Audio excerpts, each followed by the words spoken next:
लोग laws of motion का part 4 देखेंगे। ठीक है, तो चलिए शुरू करते हैं 5.7 के साथ। 5.7 जो कि हमारा कंजर्वेशन ऑफ मोमेंटम है।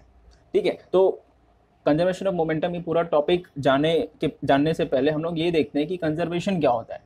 कंजर्वेशन ऑफ कोई भी क्वांटिटी हो सकता है। ये बेसिकली मोमेंटम एक फिजिकल क्वांटिटी है, तो यहाँ पे कुछ भी हो सकता है, कोई भी क्वांटिटी, फोर्स हो सकता है, ठीक है ना, एनर्जी हो सकता है, चार्जेस हो सकता है। तो कंजर्वेशन ऑफ बहुत सारी चीज़ें होती है।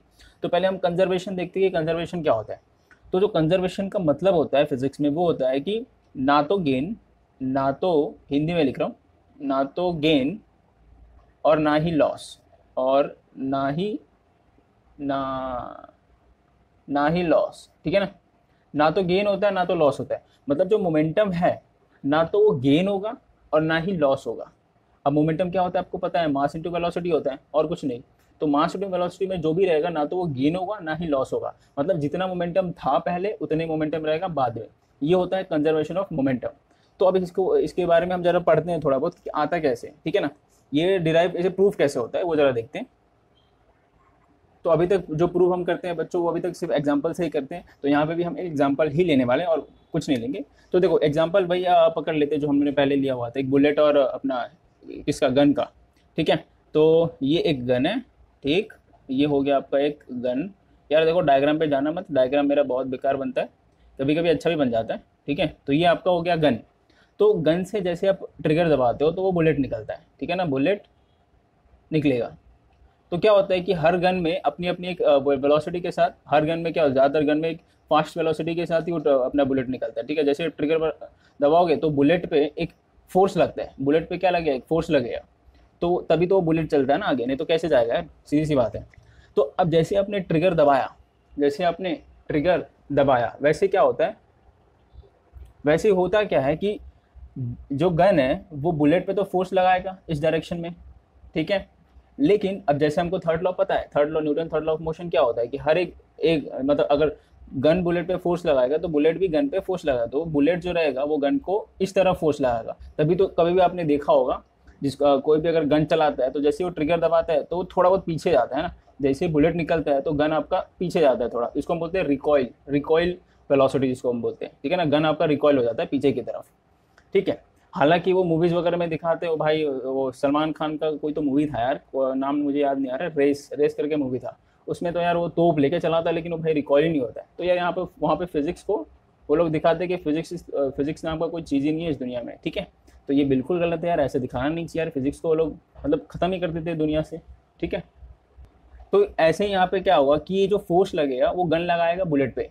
तो इसको हम लोग क्या ले लें, लेट से एफ ही लेते हैं। क्यों एफ हम लोग लेंगे, सिर्फ एफ लेते हैं, ठीक है ना। ये फोर्स क्या है, ये बुलेट पे लग रहा है गन की तरफ से, ये वाला फोर्स। तो अगर मैं लेते हैं लेट से ये आपका गन है तो मैं इसको जी ले लेता हूँ, ठीक है, ये इधर जी लेता हूँ और ये बी ले लेता हूँ। ये बुलेट है तो मैं इसको बी ले लेता हूँ। तो force on bullet due to gun, ठीक है ना, ये मार्कर को कुछ हो गया busy, force on bullet due to gun, ऐसा हो गया। अब बुलेट भी गन पे फोर्स लगाता है, ठीक है ना। ये फोर्स क्या रहेगा, हमेशा याद रखना, इक्वल रहेगा एंड अपोजिट रहता है, उल्टा रहता है, बाय न्यूटन थर्ड लॉ, ठीक है। तो ये जो फोर्स लगेगा वो बुलेट लगाएगा गन पे, तो ये फोर्स क्या रहेगा, फोर्स ऑन, अरे यार एक मिनट, मार्कर को कुछ हो गया शायद, force on gun by bullet, ये ऐसा रहेगा।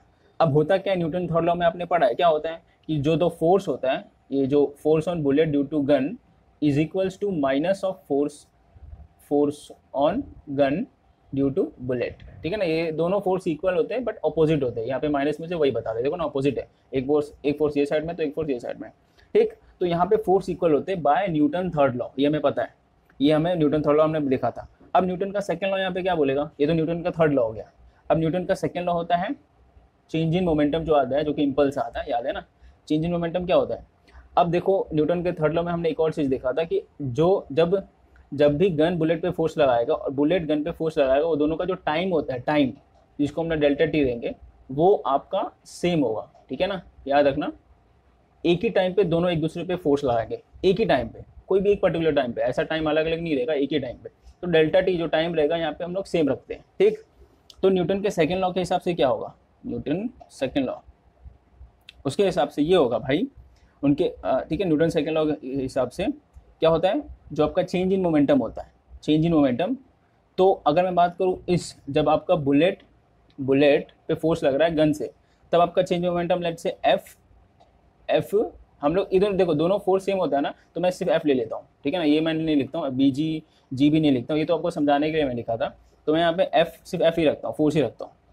तो फोर्स इंटू डेल्टा टी, यही होता है न्यूटन सेकंड लॉ ना, याद है कि नहीं? देखो मैं आपको बता देता हूँ, एफ होता है उसमें delta P by delta T, ये न्यूटन सेकंड लॉ मैं बता रहा हूँ। तो एफ इंटू डेल्टा टी क्या होगा? डेल्टा पी होगा, जिसको हम चेंज इन मोमेंटम बोलते हैं। इसको हम क्या बोलते हैं? चेंज इन मोमेंटम, जिसको हम इम्पल्स भी बोलते हैं, याद है? ये हमने पढ़ा था, ठीक है। तो ये चीज़ होता है, इसको मैं रफ कर देता हूँ फिलहाल। तो ये होगा F delta T, F delta T is equals to minus F into delta T.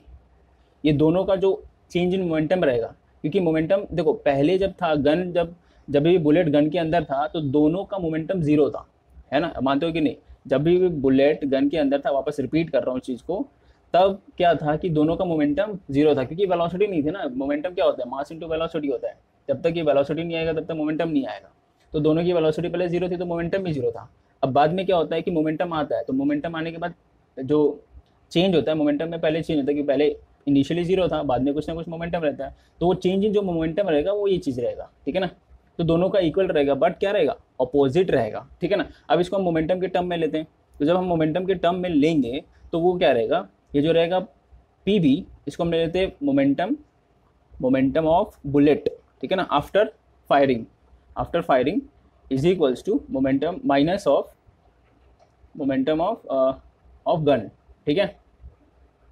ये जो केस मैं ले रहा हूँ ना बच्चों, ये आफ्टर फायरिंग है, बिफोर फायरिंग तो जीरो रहता है, आफ्टर मतलब वो फायरिंग समझ गया ना आप, आफ्टर गन चलने के बाद, ठीक है। बिफोर फायरिंग क्या होता है कि जीरो होता है, दोनों ही जीरो होता है, चेंज मोमेंटम जीरो होता है।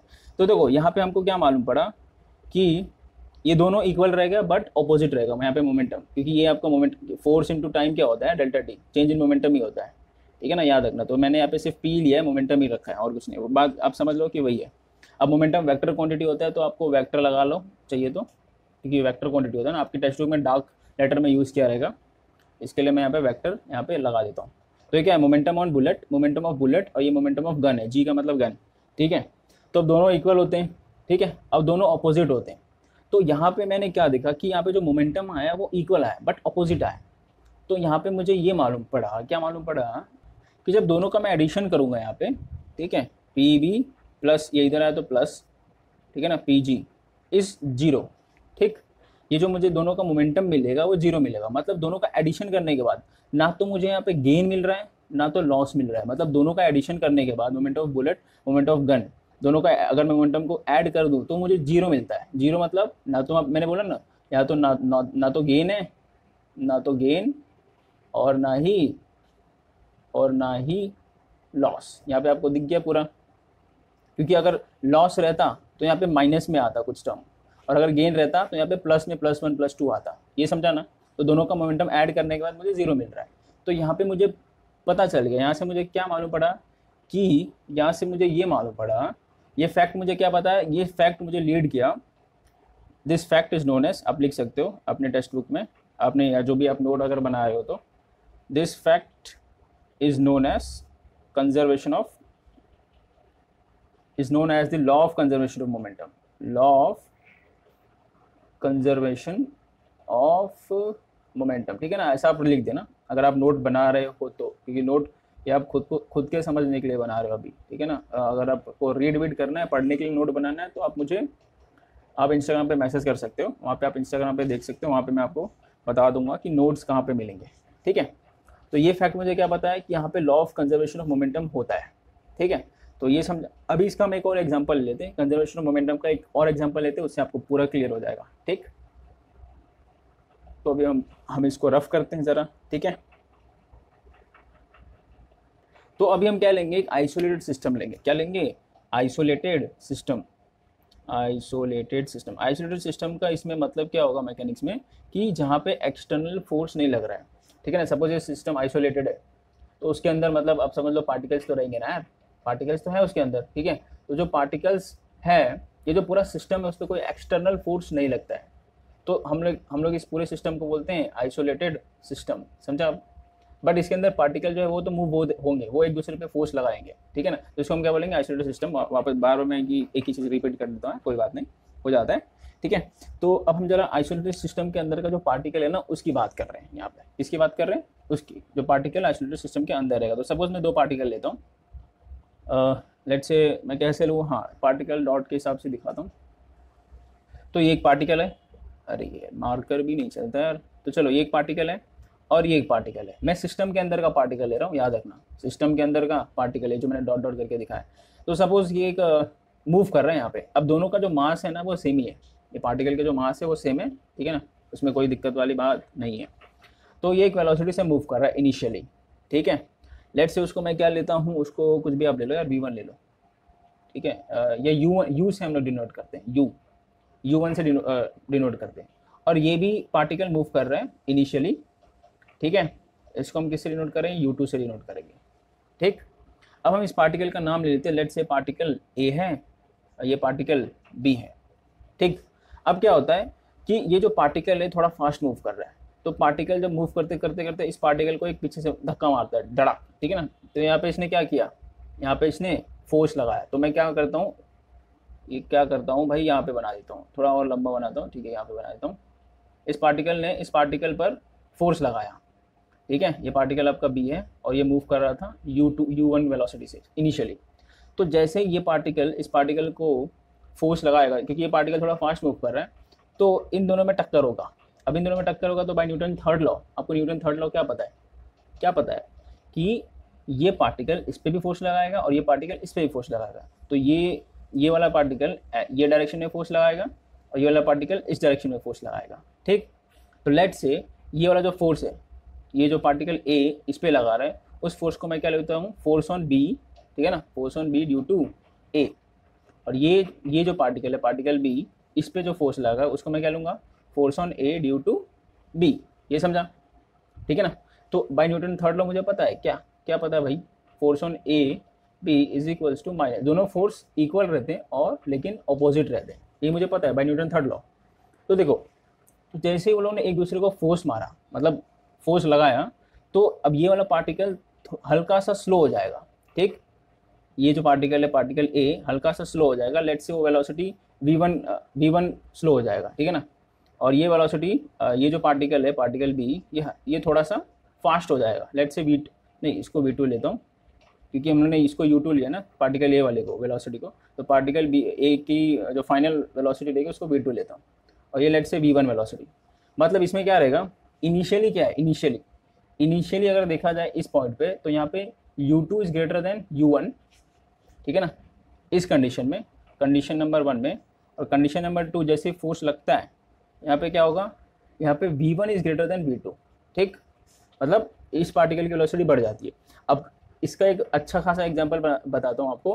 कभी भी आप टेनिस बॉल लो, ठीक है ना, टेनिस बॉल पे आप प्लास्टिक बॉल को टक्कर मारो, तो पता है आपको प्लास्टिक बॉल थोड़ा स्लो हो जाता है, ठीक है ना। या फिर आप एक काम करो, उल्टा कर देते हो, उल्टा, ये आप रखो टेनिस बॉल और ये आप रखो प्लास्टिक बॉल, ठीक है।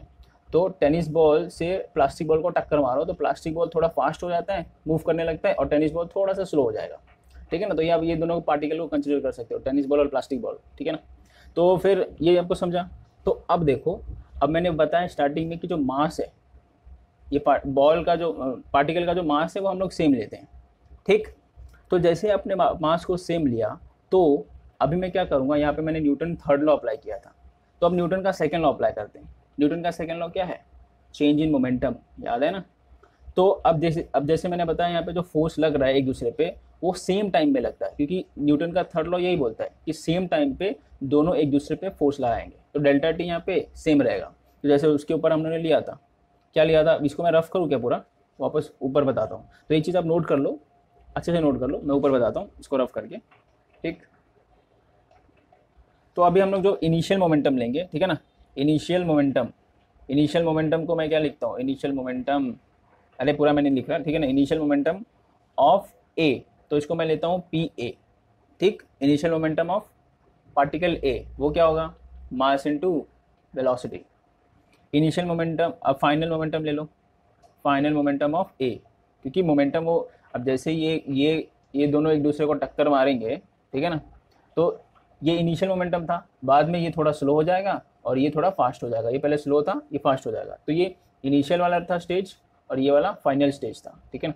तो फाइनल मोमेंटम यहाँ पे क्या होगा, लेट्स से पी डैश ए ले लेते हैं, ऑफ ए की बात कर रहा हूँ, पार्टिकल ए की, तो हो जाएगा मास इंटू v1, क्योंकि वो जो ये हम लोग ए की बात कर रहे थे ना, ए, तो ये u1 ने हम लोगों ने लिया था, ये u2 लिया था कि सॉरी हाँ u2 लिया था हम लोगों ने, याद है मेरे को, ये हम लोगों ने u2 लिया था, ठीक है ना, u2 v2, ये हम लोगों ने v2 लिया था, ठीक है। और पार्टिकल बी का हम लोगों ने क्या लिया था, u1, और इसका v1 लिया था वेलोसिटी। मास देखो, मास मैंने बोला दोनों का सेम है, दोनों का मास सेम है, पार्टिकल ए पार्टिकल बी दोनों का मास सेम है, यहाँ पे मैंने रखा है, ठीक है। तो हाँ, तो ये हो गया। अब हम लोग पार्टिकल बी का लेते हैं, तो पार्टिकल बी का इनिशियल मोमेंटम लेट्स से पी बी डिनोट करते हैं, तो क्या होगा, m इंटू v1 1 होगा, ठीक है ना, 1। फाइनल मोमेंटम रहेगा पार्टिकल बी का, वो क्या रहेगा, m इंटू v2, ठीक है। मोमेंटम मास वाला छोटी होता है। तो अब चेंज इन मोमेंटम क्या होगा वो जरा देखते हैं, चेंज इन मोमेंटम ऑफ ए। तो चेंज इन मोमेंटम ऑफ ए देखते हैं, चेंज इन मोमेंटम ऑफ ए मतलब P final momentum, change in momentum मैं लिखता हूँ पूरा यहाँ पे बकायदा, delta P change in momentum. तो ये क्या होगा आपका फाइनल मोमेंटम ऑफ ए, मैं पार्टिकल ए की बात कर रहा हूँ, change in momentum of particle A, तो final momentum minus initial momentum, ठीक, जिसको हम लोग क्या बोलते हैं, याद है, बाय सेकेंड लॉ, याद करो, फोर्स ऑन ए बी, क्योंकि फोर्स ऑन ए बी लगाएगा ना, एक मिनट, ए ही है ना यहाँ पे, हाँ, force on A due to B, क्योंकि ये जब टक्कर मारेगा तो बी इस तरह फोर्स लगाता है ना, जब ए बी को टक्कर मारेगा तो बी ए को इस तरह फोर्स लगाए, जो कि force on A due to B रहता है, याद है। तो इसको हम ऐसे लिख सकते हैं, फोर्स इंटू डेल्टा टी, जो टाइम रहता है। ये सेकेंड लॉ मैं आपको बार बार बता देता हूँ, वापस बता देता हूँ, F into delta T is equals to delta P, ठीक है, ये आपका सेकेंड लॉ होता है। तो मैं इसको ऐसा लिख सकता हूँ, ठीक है भाई। और पार्टिकल बी की अगर मैं बात करूँ, तो पार्टिकल बी भी सेम होगा, final momentum of B minus initial momentum of B, तो भी सेम होगा, बट इसमें फोर्स जो रहेगा वो बी ए रहेगा, ठीक है, इंटू डेल्टा टी। बी ए क्यों, क्योंकि जब ए बी को फोर्स देगा तो जो फोर्स रहेगा वो इस डायरेक्शन में रहता है, वो फोर्स क्या रहता है, F, force on B due to A रहता है, ठीक। तो ये दो चीज़ हमें यहाँ से मालूम पड़ गया, ठीक है। अब मोमेंटम, अब यहाँ पे वो भी आप नोट कर सकते हो जो मैंने यहाँ पे लिखा है, ठीक है ना, पी ए आपका क्या रहेगा, M V two, P A dash था ये, पी ए क्या रहेगा, एम यू टू। जब वो वैल्यूज दिया रहेगा तो अपन आंसर्स निकाल सकते हैं, ठीक है, न्यूमेरिकल्स वगैरह में अगर दिया रहेगा तो इसको हम लोग आंसर निकाल लेंगे। तो अब यहाँ पे देखते हैं, यहाँ तक हमें पता चल गया। अब देखो आगे क्या पता, आगे क्या मालूम पड़ता है वो ज़रा देखते हैं। तो यार थर्ड लॉ के हिसाब से मैंने एक चीज़ आपको बताया था, स्टार्टिंग में ही बताया कि थर्ड लॉ क्या बोलता है, कि थर्ड लॉ ये बोलता है कि F force on A B, A due to B is equals to minus force on B due to A, ठीक है, ये हमको पता है। तो भाई इन दोनों को मुझे अब इक्वल लेना है, तो अब इन दोनों को मैं इक्वल लेता हूँ। तो अगर मैं डेल्टा टी ले भी लूँ दोनों को साथ में, दोनों को, तो delta T is equals to force on B minus रहेगा ना, सॉरी माइनस, अरे एक मिनट जरा मैं रफ करता हूँ। तो फोर्स ऑन, ये आपको चीज़ पता है, और delta A is equals to minus, ये पता है ना, हम लोगों ने देखो इनिशियल वाले कंडीशन में लिया था, याद आ रहा है ना, force on B A dot delta T. तो यहाँ पे टाइम तो सेम होता है ना, सेम टाइम में दोनों एक दूसरे को फोर्स लगाते हैं, ए और बी। तो ये क्या हो जाता है, force on A B, force on particle A due to B is minus of force on B due to A, ठीक, ऐसा हो जाता है। तो ये चीज़ ऐसा आ गया। अब हमें ये चीज़ क्या पता है, ये चीज़ हमें पता है, ये पूरा चीज़ क्या है, ये पूरा चीज़ ये है P dash A minus P A, ये पूरा यही है ना, फोर्स ऑन ए बी, क्योंकि डेल्टा टी तो कैंसिल कर दिया मैंने, ठीक है ना। तो ये क्या है, माइनस फोर्स ऑन बी ए, ये वाला चीज़ है, ठीक है ना, देख लो, इसके लिए मैंने इसको रफ नहीं किया, इसको एज इट इज़ रखा मैंने, ठीक। तो ऐसा मैं लिख सकता हूँ, देखो ये वेक्टर क्वांटिटी है, तो आपके टेस्ट बुक में डार्क लेटर में यूज़ किया रहेगा, तो वेक्टर लगा देना, टेस्ट बुक में आप देख सकते हो। तो देखो अभी मैं इसको क्या लिख सकता हूँ, पी डैश ए, मतलब ये final momentum of particle A, P A initial momentum of particle A minus P dash B plus हो जाएगा माइनस माइनस पी बी, ठीक। तो देखो अब पी बी को मैं इधर लेके आता हूँ, पी ए को उधर लेके जाता हूँ, तो ये हो जाएगा P dash A plus P dash B is equals to P A plus P B, ठीक है ना, ये इधर आया तो प्लस में हो गया। तो देखो यहाँ से आपको क्या मालूम पड़ रहा है, देखो यहाँ पे साफ साफ दिख रहा है कि ये जो है, ये दोनों टर्म, ये final momentum of particle A and particle B है, ये है initial momentum of particle A and particle B, देख लो यहाँ पे, ठीक है ना, ये इनिशियल है दोनों और ये फाइनल है दोनों, ठीक। तो जो फाइनल मोमेंटम ऑफ पार्टिकल्स जब टक्कर मारते एक दूसरे को, is equals to initial momentum of particles, जब टक्कर नहीं मारे रहते हैं, ठीक। तो अब हमने ये देखा कि जो फाइनल मोमेंटम और इनिशियल मोमेंटम दोनों इक्वल आते हैं यहाँ पे, तो इस चीज़ से हमें टोटली प्रूव हो जाता है कि जो भी मोमेंटम रहता है, जो भी आपका मोमेंटम रहेगा वो हमेशा क्या रहेगा, कंजर्व्ड रहेगा, ठीक है ना तो गेन होगा ना तो लॉस होगा। मोमेंटम इज ऑलवेज कंजर्व्ड, क्योंकि देखो ना फाइनल मोमेंटम आप दोनों को ऐड कर दो is equal to initial momentum मिलता है, तो दोनों इक्वल आते हैं यहाँ पे, यहाँ ना तो गेन हुआ है ना तो लॉस हुआ है, यहाँ पे कुछ भी नहीं हुआ है, दोनों यहाँ पे इक्वल आते हैं, ठीक। तो यहाँ पे मोमेंटम कंजर्व्ड हो गया, तो ये चीज़ हमें प्रूफ कर देता है कि मोमेंटम आपका कंजर्व्ड होता है कभी भी, ठीक है ना। अब ये चीज़ आप नोट कर लो। अब हम लोग नेक्स्ट टॉपिक पे आते हैं 5.8 equilibrium of a forces of a particle. तो जरा आप ये देखते हैं बच्चों, हम लोग 5.8 topic equilibrium of a particle होता क्या है, ठीक है ना। तो पहले जो पहला वर्ड है, फर्स्ट वर्ड क्या है, इक्विलिब्रियम। तो जरा हम उसको समझते हैं कि इक्विलिब्रियम क्या होता है, ठीक। तो जो इक्विलिब्रियम होता है इसका मतलब क्या होता है कि वो अगर कोई पार्टिकल रेस्ट पर है तो वो रेस्ट पर ही रहेगा, अगर वो पार्टिकल मोशन में है, कौन से मोशन में, यूनिफॉर्म मोशन में, तो वो यूनिफॉर्म मोशन में होगा, ठीक है। मतलब वो किसी भी कंडीशन में वो तो रेस्ट पर ही रहना है उस पार्टिकल को, या किसी भी कंडीशन में यूनिफॉर्म मोशन में ही रहना है। इक्विलिब्रियम मतलब ये होता है, ठीक है। तो यार ये चीज़ तो हमने पढ़ा हुआ है पहले, तो ये चीज़ हमने कहाँ पढ़ा हुआ था, याद है, याद है कि नहीं आपको? हाँ, ये चीज़ हमने फर्स्ट लॉ में पढ़ा हुआ था। न्यूटन का फर्स्ट लॉ यही बोलता है कि कोई भी अगर पार्टिकल रेस्ट पर है तो वो रेस्ट पर ही रहेगा, बजाय कि उस पर कोई नेट एक्सटर्नल फोर्स एक्ट ना हो। और अगर कोई भी पार्टिकल यूनिफॉर्म मोशन में चल रहा है तो वो पार्टिकल यूनिफॉर्म मोशन में ही चलाएगा, बजाय उस पर कोई एक्सटर्नल फोर्स ना हो। मतलब नेट एक्सटर्नल फोर्स यहाँ पे दोनों पे जीरो होता है। तो इक्विलिब्रियम मतलब यही होता है। क्या होता है कि सपोज अगर कोई पार्टिकल रेस्ट पर है तो उस पर जो भी फोर्सेस लग रहे हैं, सपोज ये फोर्स यहाँ से लग रहा है, लेट्स से फोर्स इस तरफ, ठीक है ना, फोर्स 1 इस तरफ लग रहा है उस बॉडी पर, उस पार्टिकल पर, तो सेम फोर्स आपका यहाँ से भी लगना चाहिए F2। तो यहाँ पे आप क्या बोल सकते हो, ये जो फोर्स है दोनों वो इक्वल होना चाहिए, और अपोजिट तो है ही, यहाँ पे आपको दिख ही रहा है। तो अगर सपोज ये फोर्स 10 न्यूटन है, फोर्स F1, तो ये भी आपका फोर्स 10 न्यूटन होना चाहिए ही, ठीक है ना। अब आपको साइन दिखाने के लिए इसको -F2 लेना, मतलब वेक्टर बताने के लिए कि -F2 लेना पड़ता है, मतलब -10 लेना पड़ेगा इसको, ठीक है ना। क्योंकि ये माइनस हमें क्या बताएगा कि ये अपोजिट डायरेक्शन में, माइनस हमें यही बताएगा और कुछ नहीं, ठीक। तो ये आपका टेस्टिंग में दिया होगा। टेस्टिंग में आपका क्या दिया है कि जो फोर्स 1 रहेगा इस पार्टिकल पर वो इक्वल रहेगा फोर्स 2 के, ठीक है ना, ये दोनों इक्वल रहेंगे। बट ये माइनस मुझे क्या बताया कि ये फोर्स 1 के फोर्स 2 अपोजिट रहेगा। ये फोर्स 1 ऐसा है तो फोर्स 2 उसके उल्टा होना चाहिए, मुझे माइनस यही बताएगा और कुछ नहीं बताएगा, ठीक। तो ये यहाँ पे हमें ये मालूम पड़ा। अब ये तो फिर ये सीधी सी बात है, ये 10 न्यूटन कैंसिल हो जाएंगे, तो जो बॉडी रेस्ट पर है वो रेस्ट पर ही रहेगा, वो मूव ही नहीं करेगा। तो वही सिमिलर इसके साथ भी है, यूनिफॉर्म मोशन में अगर कोई बॉडी है, ठीक, तो उस पर आप यहाँ से 10 न्यूटन डालो या यहाँ फिर यहाँ से 10 न्यूटन डालो, ठीक है। तो दोनों जगह से अगर फोर्स डालते हो तो वो बॉडी 10 न्यूटन कैंसिल हो जाती है, और जो बॉडी यूनिफॉर्म मोशन में चल रही थी वो यूनिफॉर्म मोशन में ही चलेगी, वो एक्स्ट्रा एक्सेलरेशन गेन नहीं करेगा। तो हमने फर्स्ट लॉ में यही पढ़ा था ना कि जो नेट फोर्स होता है वो जीरो होता है, तो उसमें एक्सेलरेशन भी जीरो होगा। फर्स्ट लॉ यही था न्यूटन का फर्स्ट लॉ, याद है तो, ठीक है। तो ये इक्विलिब्रियम होता है। तो बेसिकली इसमें बोलना क्या चाहता है कि कोई भी जो पार्टिकल रहता है, कोई भी बॉडी रहता है, उस पर जो टोटल फोर्स लगते हैं, अगर यहाँ से फोर्स लग रहा है, यहाँ से फोर्स लग रहा है, कहीं से भी फोर्स लग रहा है, ठीक है ना, जितने फोर्स लग रहे हैं वो सारे फोर्स एक दूसरे को कैंसिल करने चाहिए। मतलब सारे फोर्स इक्वल होना चाहिए और अपोजिट होने चाहिए। ये फोर्स इसके अपोजिट रहेगा, ठीक है ना, ये फोर्स इसके अपोजिट रहेगा, बट इक्वल रहेगा, ठीक।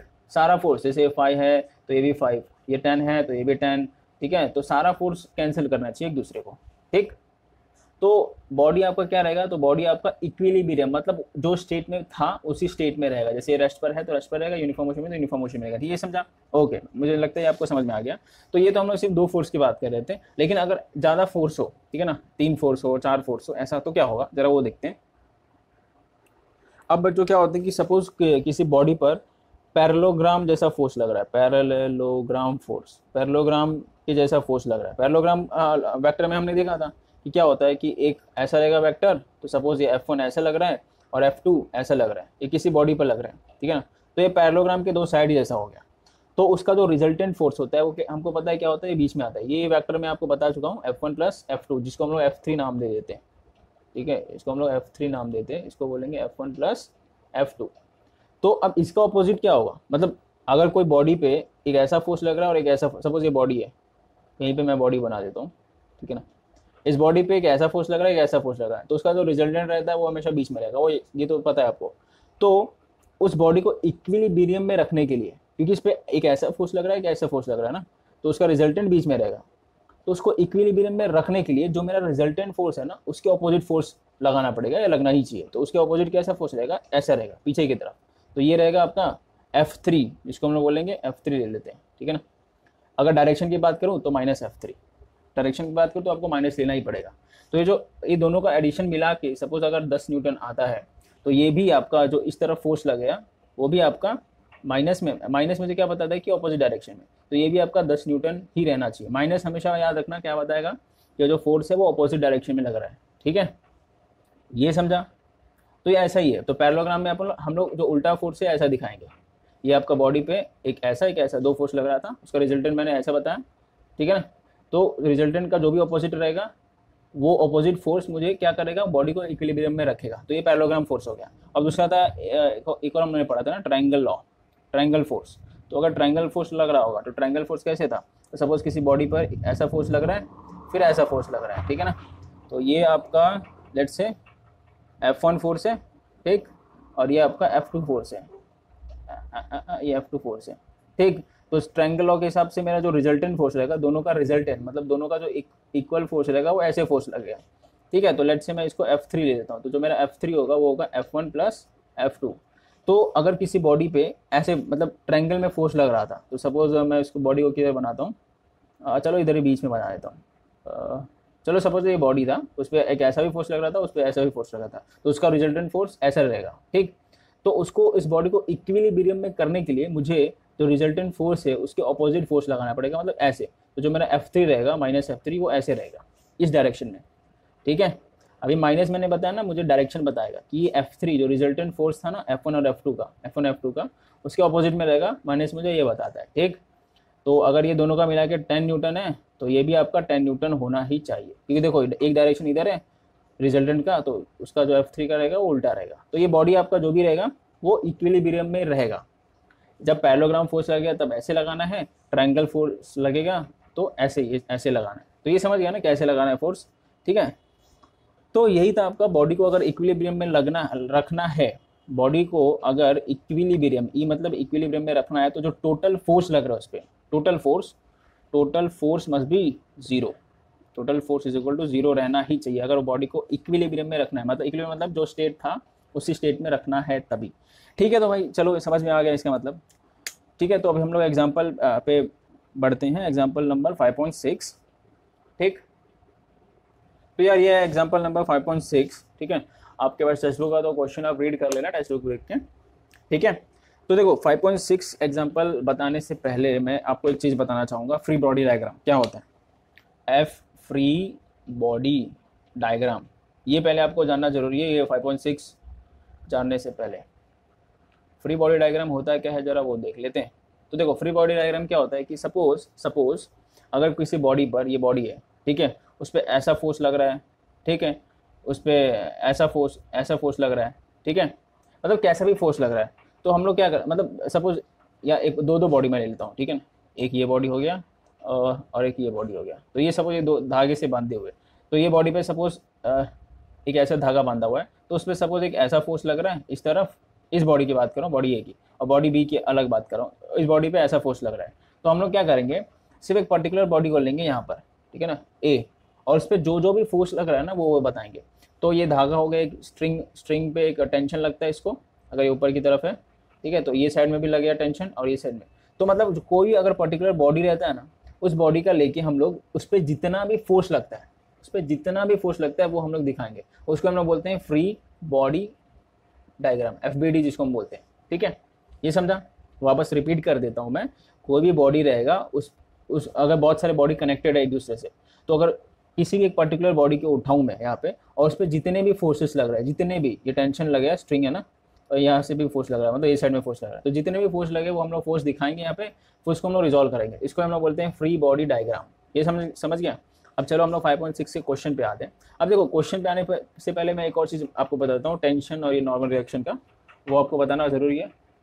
तो देखो दो टाइप के एक फोर्स होते हैं जिसको हम बोलते हैं टेंशन, अभी देखो 5.6 मैंने चालू नहीं किया, दूसरा हम बोलते हैं normal reaction, normal reaction force बोलते हैं, ठीक है ना। इस टेंशन को हम लोग टी से डिनोट करते हैं, इसको हम लोग ज़्यादातर आर या एन से डिनोट करते हैं, किससे भी डिनोट करो, ठीक है। तो टेंशन हमेशा याद रखना किस में लगता है। टेंशन अगर कोई भी बॉडी धागे, स्ट्रिंग आपको पता है ना, धागा स्ट्रिंग से बांधा हुआ है, ठीक है ना, तो उस स्ट्रिंग में टेंशन लगता है। अब ये जो बॉडी है वो स्ट्रिंग को नीचे की तरफ खींच रहा है, ठीक है ना, नीचे की तरफ खींच रहा है, तो स्ट्रिंग भी बॉडी को ऊपर की तरफ खींचेगा ना, अगर मैं बात करूँ न्यूटन थर्ड लॉ के हिसाब से, है कि नहीं। ये बॉडी स्ट्रिंग को नीचे की तरफ खींच रहा है, तो स्ट्रिंग भी बॉडी को ऊपर की तरफ खींचेगा ही by Newton third law of motion. तो स्ट्रिंग जैसे धागा हो गया, स्ट्रिंग हो गया, कोई भी धागे जैसा चीज़ रहता है ना, रोप हो गया, रस्सी हो गया, ठीक है, कोई भी धागे जैसा चीज़ रहता है ना, उसमें आपका टेंशन लगता है। नॉर्मल रिएक्शन किस में लगता है, अगर कोई बॉडी एक दूसरे बॉडी पे रखा हुआ है, ठीक है, तो अब जैसे मैंने बताया कि ये जो बॉडी है इस पर वेट लगाएगा, मतलब फोर्स लगाएगा बेसिकली। तो ये जो बॉडी, ये वाला मैं छोटे वाले बॉडी की बात किया, छोटे वाला बॉडी इस बड़े वाले बॉडी पे वेट लगाएगा, फोर्स लगाएगा। तो जो बड़ा वाला बॉडी है ये भी उल्टा इसके ऊपर फोर्स लगाएगा, जिसको हम बोलते हैं नॉर्मल रिएक्शन। इसको हम क्या बोलते हैं, नॉर्मल रिएक्शन। और नॉर्मल रिएक्शन हमेशा बॉडी के परपेंडिकुलर ही रहता है, ठीक है ना, और ये भी आपका परपेंडिकुलर ही रहेगा बॉडी के। तो ये आपका नॉर्मल रिएक्शन हमेशा बॉक्स वगैरह हो गया, ठीक है ना, बॉक्स हो गया, या फिर कोई भी बिग बॉडीज रहते हैं, बड़े बड़े bodies, you can say big bodies, big particles, या बिग कुछ भी ले लो, ऑब्जेक्ट ले लो, ठीक है, ऑब्जेक्ट्स। तो उसमें लगते हैं आपके नॉर्मल रिएक्शन, समझे आप, वो दो सरफेस के बीच में लगता है, और ये धागा रहता है ना, धागा और उसके बीच में लगेगा।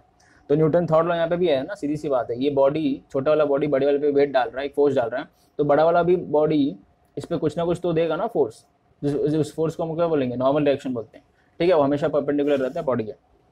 तो चलो भाई ठीक है, ये हो गया between tension and normal reaction. अब हम टॉपिक पे आते हैं, 5.6 एग्जाम्पल पे आते हैं, तो जरा देखते हैं कि क्या है। तो देखो यार ये कैसा है कि वीडियो लेट क्यों आ रहा है, क्योंकि मैंने मैंने कौन सा पार्ट बनाया था, पार्ट 2 तक बनाया था, ठीक है ना, एंड लॉज ऑफ मोशन का। तो पार्ट 2 के बाद मैंने वीडियो बनाया था, ठीक है ना, उसके जस्ट 1-2 दिन बाद ही वीडियो बनाया था। बट क्या हुआ कि मैंने 2 वीडियो बनाया, ठीक है। अब हुआ क्या कि मैंने दोनों जो वीडियो बनाया अपलोड करने के लिए, दैट इज पार्ट 3 और पार्ट 4 मैंने साथ में बनाया था वीडियो, पार्ट 3 एंड पार्ट 4 दोनों साथ में वीडियो बनाया था। तो हुआ क्या कि दोनों का जो वीडियो था वो था अपना रिकॉर्डिंग, मतलब वॉइस ही रिकॉर्ड नहीं हुआ, ठीक है ना, वीडियो चल रहा था लेकिन वॉइस रिकॉर्ड वहाँ पे हुआ ही नहीं इस दोनों वीडियो में। तो इसके लिए ये जो वीडियोज़ अभी आए पार्ट 3 और पार्ट 4 वो थोड़े लेट आए, क्योंकि वो 2 वीडियो मैंने बनाया उसमें वॉइस रिकॉर्ड हुआ नहीं। अब दिक्कत हो गई यार, मैं सोचा छोड़ो यार बाद में बनाता हूँ, ठीक है, बाद में करते करते पार्ट 3 और पार्ट 4 थोड़ा लेट वीडियो आया, क्योंकि ये 2 वीडियो यार फिर मेरे को इसको डिलीट मारना पड़ा, ठीक है, क्योंकि उसमें वॉइस ही रिकॉर्ड नहीं, खाली वीडियो चल रहा है, जब वॉइस है ही नहीं तो उसमें आपको क्या समझ में आएगा, ठीक है। तो इसकी वजह से दिक्कत हो गई थोड़ी, और इसके लिए वीडियो थोड़ा लेट आया, पार्ट 3 और पार्ट 4, और एक और इसका पार्ट 2 और पार्ट आएगा, पार्ट 5 पार्ट 6। तो मैं हो सकता है जितना हो सकता है उतना जल्दी डालूंगा, ठीक। तो चलिए अभी हम लोग 5.6 पे आते हैं। तो देखो इसमें हो क्या रहा है 5.6 में, ज़रा मैं आपको समझा देता हूँ कि एक रस्सी है, मतलब एक रस्सी ऊपर बांधा हुआ है, ठीक। मैं आपको यहाँ पे रफली बता रहा हूँ पहले तो, अरे यार ये क्या बता, 1 मिनट रुको, रफली पहले मैं इसको बताता हूँ, ठीक है, 1 मिनट, ठीक। तो एक ऐसा धागा है जिसपे एक मांस लटका पड़ा हुआ है, ठीक है, ये मांस उस पर लटका पड़ा हुआ है। तो अब क्या होता है, अब होता क्या है कि बीच में इसके फोर्स लगता है, इसके जस्ट बीच में फोर्स लगता है, ठीक है, आपके डायग्राम में वो बताया गया है, आपको ऐसा डायग्राम अलग से बनाना नहीं है, उसमें डायग्राम में दिया है। तो बीच में फोर्स लगता है, तो जैसे वो बीच में फोर्स लगा, ठीक है बच्चों, तो जैसे वो बीच धागा ये जो जहाँ पे बांधा हो तो उधर ही रहेगा ना, वो थोड़ी ना खसकेगा, तो ये बस जिधर फोर्स लगता है वो खसक जाता है, ठीक है। तो लेट्स से उस पॉइंट को हम लोग पी ले लेते हैं, तो वहाँ से ऐसा वो मास ऐसे लटकेगा, है ना, तो ऐसे थोड़ा टेढ़ा लटकेगा वो मास। तो अब क्या होता है कि जो इनिशियल पोजीशन था, इनिशियल आपका पोजीशन ये था ना ऐसा परपेंडिकुलर, तो ये दोनों बीच में एक एंगल बनता है। फोर्स लगने के बाद, फोर्स आपका कितना लगा 50 न्यूटन, आपका डायग्राम में बताया 50 न्यूटन फोर्स लगा, तो दोनों के बीच में एक एंगल बनेगा जिसको हम बोलेंगे थीटा, ठीक, क्योंकि वो इनिशियल पोजीशन में स्ट्रेट ही था। तो कितना एंगल वो डिस्प्लेस हुआ, वो जो पॉइंट है ना, पॉइंट कितना एंगल वो डिस्प्लेस हुआ, ये जो एंगल है इसी चीज़ को हमको निकालना है, ये समझे आप, ये एंगल थीटा निकालना है बेसिकली, समझे आप। तो अगर मैं यहाँ से भी परपेंडिकुलर ड्रॉ करूँ तो ये भी थीटा ही हो जाएगा बाय अल्टरनेट एंगल, ये थीटा तो ये थीटा, जेड बनता है ना अल्टरनेट एंगल, ठीक। तो अब हम इसको क्या करेंगे, इसको हम फ्री बॉडी डायग्राम में कंसिडर करेंगे, मतलब कि पहले मैं इस मास को कंसिडर करता हूँ, इस मास पे कौन कौन से फोर्स लग रहे हैं, ठीक है। अब इसमें एक और चीज़ बोला है कि मास को हम लोग को निगलेक्ट करना है वैसे, क्योंकि मास इसमें बोला नहीं है कि इतना 5 kg का 10 kg का जो भी है इसमें बोला नहीं है, तो इसके लिए मतलब वैसे तो बोला है 6 kg का है, लेकिन जो भी हम लोग ये एंगल निकालेंगे वो एंगल निकालने के लिए ये मास को हम लोग को निगलेक्ट, मतलब जो मास का जो भी कंडीशन रहेगा उसको निगलेक्ट करने के लिए बोला है, सीधी सी बात है। लेकिन हम ये निकालेंगे, क्या निकालेंगे कि इस बॉडी पर कितने फोर्स लग रहे हैं। अब उसमें एक और टर्म बोला है कि ये जो बॉडी इक्विलिब्रियम में रहे, इक्विलिब्रियम में रहे कि वो एंगल मतलब कितना होगा ताकि वो बॉडी इक्विलिब्रियम में रहे। तो इक्विलिब्रियम का मतलब सीधी सी बात है कि जो भी इस पे फोर्स लगेगा वो सारा फोर्स इक्वल होना चाहिए, और जो भी इस पॉइंट पे फोर्स लगेगा वो सारा फोर्स इक्वल होना चाहिए। मतलब टेंशन लगेगा, बेसिकली स्ट्रिंग है ना, स्ट्रिंग है। तो मैं काम करता हूँ, सबसे पहले इस मास को लेता हूँ FBD फ्री बॉडी डायग्राम से, फिर इस पॉइंट को लेता हूँ फ्री बॉडी डायग्राम से। तो जैसा कि आप देख सकते हैं कि मैंने डायग्राम इनिशियल वाला तो बनाया हुआ है। तो अब मैं सबसे पहले क्या करूँगा, सबसे पहले ये जो मास है उसको लूँगा, ठीक है, फ्री बॉडी डायग्राम से।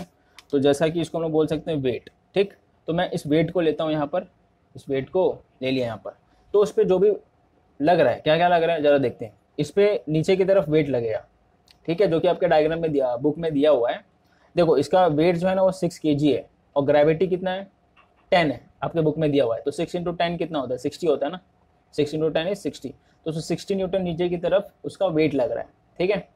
अब ये धागे से ऊपर की तरफ बांधा हुआ है, तो सीधी सी बात है जब वो ये जो बॉडी है वो धागे को नीचे की तरफ खींचेगा तो धागे भी उसको ऊपर की तरफ खींचेगा, ठीक, जिसको हम बोलेंगे टेंशन।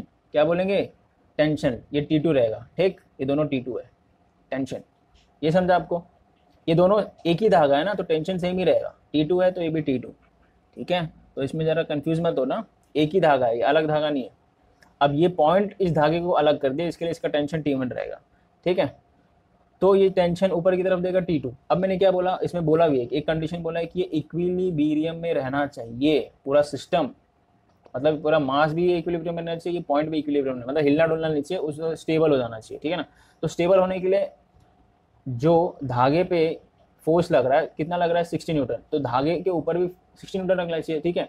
मतलब यहाँ पे जो फोर्स टेंशन है, बेसिकली फोर्स क्या है, टेंशन। तो जो T2 है इक्वल्स टू 60 न्यूटन होना ही चाहिए, ये समझे, क्योंकि इक्विलिब्रियम में रखना है ना।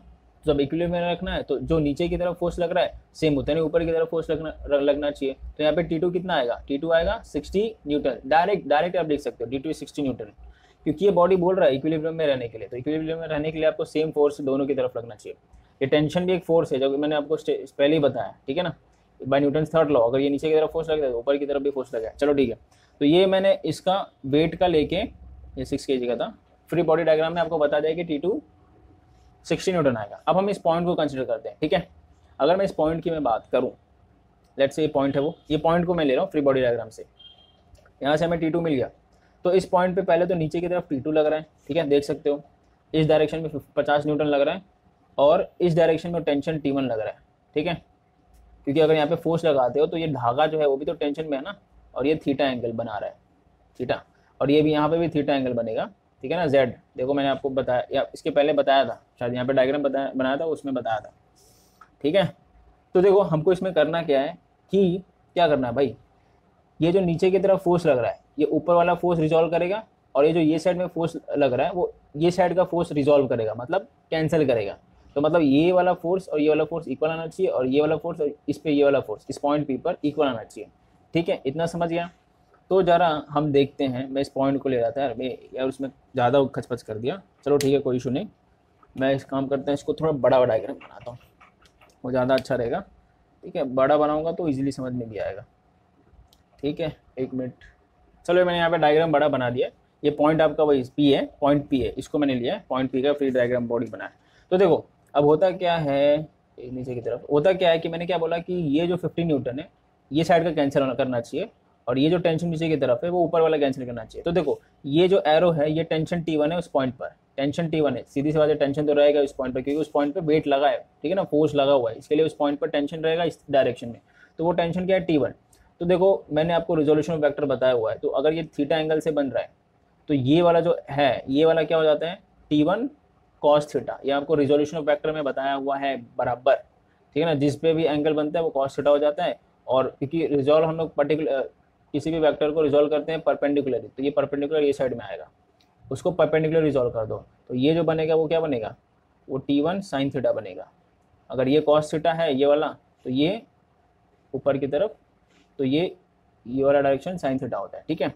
अब देखो मिल गया आपको, क्या मिल गया, कुछ नहीं, ऑपोजिट डायरेक्शन मिल गया, मतलब ये 50 न्यूटन है, तो ये वाला भी जो फोर्स है, ये जो T1 टेंशन है जिसको रिजॉल्व किया, ये भी 50 न्यूटन होना चाहिए। इसका मतलब क्या है कि जो T1 साइन थीटा रहेगा इज इक्वल्स टू 50 होना चाहिए, ठीक है। और यहाँ पे जो T1 कॉस थीटा है वो कितना होना, वो T2 के बराबर होना चाहिए। क्यों होना चाहिए, इक्विलिब्रियम में रहने के लिए, ठीक है ना, इक्विलिब्रियम में रहने के लिए सेम रहना चाहिए फोर्स। तो देखो भाई T2 तो मुझे आ गया है, T2 मुझे ऊपर आया ना 60, ठीक, T2 आ गया 60। अब क्या करना है, देखो ऊपर T1 दिख रहा है, तो क्या काम करता हूँ, तो दोनों को डिवाइड कर देता हूँ, दोनों को क्या करूँ मैं, डिवाइड कर देता हूँ। तो sine T1 sine theta upon T1 cos theta is equal to 50 upon 60, ठीक। तो ये 0 0 कैंसिल है, T1 कैंसिल, तो sine theta upon cos theta क्या आता है, होता है tan theta is equals to 5/6। तो देखो अब 5/6 को डिवाइड करो, और डिवाइड करोगे तो कितना आएगा, 0 पॉइंट कितना था भाई, 0 0 0 0, हाँ 56 6 7 is 42, 6 is 48, ठीक है, फिर 26 3 is 18, फिर वो 33 आते रहेगा, ठीक है। तो 0.833, या आप अगर लॉग बुक में देखोगे theta will be tan inverse 0.8333 something, आप देखो, या आप लॉग बुक में देखोगे तो जो थीटा की वैल्यू है, लॉग बुक मैंने आपको सिखाया हुआ है, ठीक है ना, अगर नहीं आपको पता है तो आप देख सकते हो, थीटा की वैल्यू कितनी 40 डिग्री के आसपास आएगी, ठीक। तो थीटा की वैल्यू आपको मिल गई, आपको वही निकालना था ना, थीटा कितना एंगल वो डिस्प्लेस हुआ था कि वो इक्विलिब्रियम में रहेगा सारे बॉडी, तो थीटा विल बी 40 एंगल में अगर वो डिस्प्लेस होगा वो पॉइंट, और वो आपका वेट, ये 40 एंगल, मतलब ये 40 एंगल रहना चाहिए, तब जाके 40 डिग्री, तब जाके ये जो पॉइंट है और ये जो बॉडी है वो इक्विलिब्रियम में रहेगा, ठीक है। अब देखो एंट्रेंस एग्जाम में क्या होता है कि एंट्रेंस एग्जाम में लॉग बुक तो मिलते नहीं है, तो आपको ये वैल्यू कुछ वैल्यू आपको याद रखनी पड़ेगी। अगर tan इनवर्स 5/6 है, tan इनवर्स 5/6 है, ठीक है, तो देखो 6/6 रहता है तो 1 होता है, 6/6 1 होता है, तो tan इनवर्स 1 क्या होता है, 45 डिग्री होता है, क्योंकि tan 45 डिग्री 1 होता है। तो वही अगर 5/6 थोड़ा सा कम है तो उसको 40 डिग्री, एक 5 कम ले लेना है, मतलब ये थोड़ा याद रखने वाली चीज़ है। लेकिन ऐसे आप नॉर्मल एग्जाम में जैसे क्लास एग्जाम्स होते हैं, ठीक है, उसमें याद रखने की क्या जरूरत है, उसमें लॉग बुक अगर मिलता है तो याद भी रख लो चाहिए तो, लेकिन लॉग बुक मिलता है तो लॉग से निकाल लो, ठीक है ना। मैं तो रिकमेंड करूँगा कि आप लॉग से निकालो, ठीक है, क्योंकि उससे ज़रूरी नहीं है कि सेम वैल्यू मिले, लेकिन एंट्रेंस एग्जाम में ऐसा वैल्यू देते हो लोग ताकि वो वैल्यू आपको लॉग बुक से निकालने की ज़रूरत ना पड़े, ठीक है ना, एंट्रेंस एग्जाम की मैं बात कर रहा हूँ। लेकिन ऐसे नॉर्मल एग्जाम में आपको ऐसे कुछ भी वैल्यू दे सकते हैं, ज़रूरी नहीं है, क्योंकि लॉग बुक से हम वहाँ पे निकाल सकते हैं, ठीक है बच्चों। तो ये हो गया आपका 5.6 एग्जाम्पल। तो ये समझ गया, आई होप कि आपको ये समझ में आ गया होगा।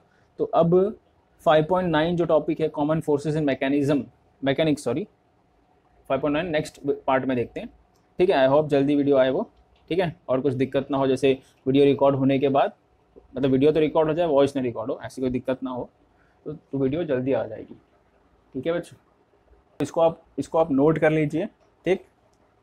तो यार मैं आपको एक चीज़ बोलना चाहूँगा, जितना हो सकता है आप उतना शेयर कीजिए, ठीक है ना, शेयर करेंगे तो यार सब्सक्राइबर जो स्टूडेंट्स है वो बढ़ेंगे, तो यार अच्छा रहेगा, ठीक है ना, ज़्यादा से ज़्यादा स्टूडेंट देखेंगे वीडियो को, तो मुझे फर्दर वीडियो जल्दी से जल्दी मैं लाने की ज़रूर कोशिश करूँगा, ठीक है। तो चलिए, आई होप आप शेयर ज़रूर करें, कम से कम यार 20 फ्रेंड्स तो आपके होंगे ही, ठीक है, कम से कम 20 फ्रेंड्स तो होंगे ही आपके क्लास 11 के। चलिए फिर ठीक है, मिलते हैं नेक्स्ट वीडियो में।